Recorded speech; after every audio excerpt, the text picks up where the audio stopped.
After setting up multiple GoFundMe pages claiming that I am some 13-year-old kid with stage 5 cancer, diabetes type 3, and some incurable blood disease, I finally had $5 million.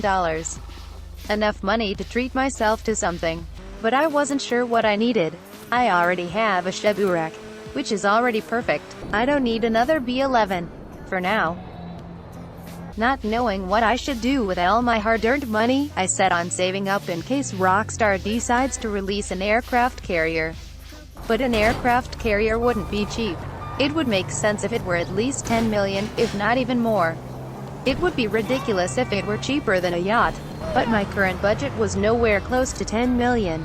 So, I decided to invest my hard-earned money like any raccoon would do. Long story short, I was the only one at the table who lost more than half of their money. Having only a little over $2 million left, I was unsure of what to do. Until I saw an undead raccoon driving towards me in what I can only describe as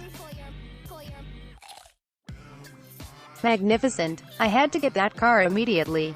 So I went to everyone's second least favorite person, Simeon, and goddamn, there goes my whole budget. But it was worth it. Rockstar has blessed us with the best car up to date.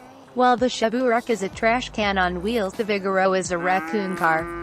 And not only is it the best car, it is also the second fastest after the Zentorno. With 611 horsepower and a top speed of over 2,020 miles per day, this is quite a fast car. And if fitted with a turbo, it will have the 11th fastest acceleration of any car in the game. The modifications of this car are insane. It can be tuned like crazy. It has 4 wheels, which not every car has. Some have 3 wheels or even just 2, which means they are half as fast. Windows can be tinted, so that tryhards can't see you cry when they tell you to do so. And when you go to the underground car meet, you can fit it with the engine same used in the Mitsubishi F2. That is the reason why it is so fast. The carbon high-level GT wing may be the most expensive spoiler, but it isn't the best. In fact, it is the ordinary stock spoiler. How do I know? Well, simple. I tested it. The same goes with the suspension. The most expensive option isn't the best. Even though the aerodynamics of the car will be improved, it won't change anything of the car's performance, since it is a game and not real life. And because this is a game, you should have the highest suspension so that no pedestrians will get stuck under your car, and you can safely drive over them without damaging the Vigero in the process. And since the Vigero is an off-roader, it should have low-grip tires, which are available at the underground car meet. Sure, you'll have a little less grip, but in exchange it makes the Vigero a little bit faster, which allows it to take the first place as the fastest car in GTA. But being the fastest car doesn't mean that it has the highest top speed. The car with the highest top speed is the Oppressor MK1. In a drag race, the Vigero has no chance against a MK1.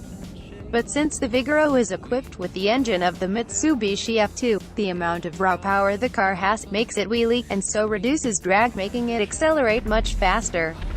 And if you combine that wheelie with short shifting, then you would still lose against the Oppressor in a drag race. That doesn't mean that the oppressor is better than the Vigero. In combat, the Vigero is much more efficient. Sure, it doesn't have a front-mounted MG like the Mk1 does. Instead, it has a much larger selection of weapons available, as well as countermeasures. The best weapon of choice for the driver is C4, while for the passenger it is the AP pistol or the heavy revolver. Why? Well, because the passenger can absolutely abuse the shit out of the automatic targeting, which the driver doesn't have. And when it comes to the countermeasures, it actually has a bigger variety of countermeasures than an aircraft has. There are the flares, which work most of the time. Then there is the just because you received a lack of attention growing up doesn't mean you have to go around looking for it. And the third countermeasure being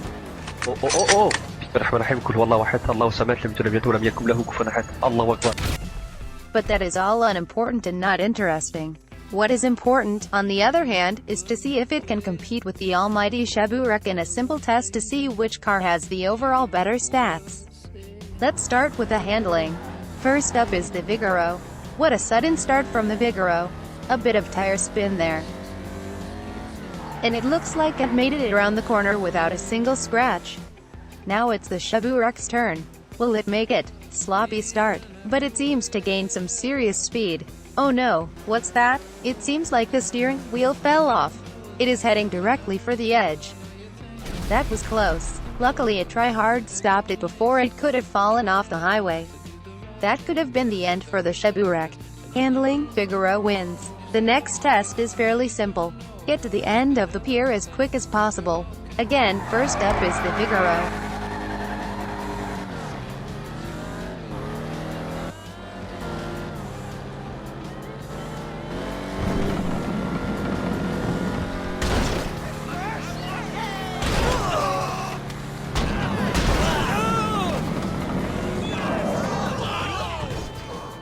And it seems like it passed the test with only 5 counts of vehicular manslaughter.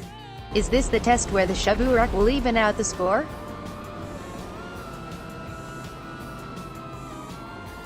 Oh, no, this time it is the brakes that are failing, and it seems like its next destination is Atlantis. Braking, pier, Vigero wins. Only 2 tests are left. Will the Shaburek finally be victorious? Let's find out with the third test. A drag race. Both the Vigero and the Shaburek are lining up. And it looks like the Vigero is getting kidnapped. But what's that? An engine failure causes it to explode. What a tragedy. Luckily Raccoons are quite resilient. Both the Vigero and the Shaburek are lining up, again, and it looks like the Shaburek has a perfect start.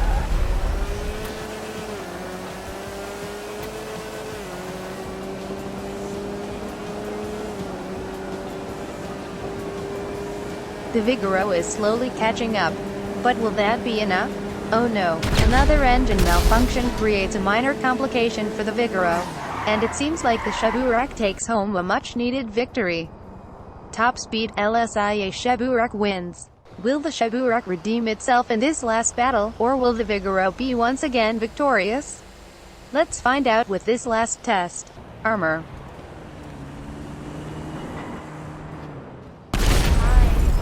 It seems like the armor of the Vigero is about as strong as the sweet cinnamon from the Applejack commercial. As everyone knows, the Shaburek can survive a whole orb. That means that the score is 2-2. So, in conclusion, this test was absolutely pointless.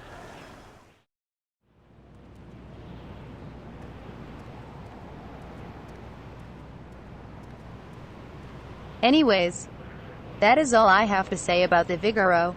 A must-have for every raccoon. I hope you enjoyed this video, and if so, then please unsubscribe, turn off notifications, and leave a dislike. See you around.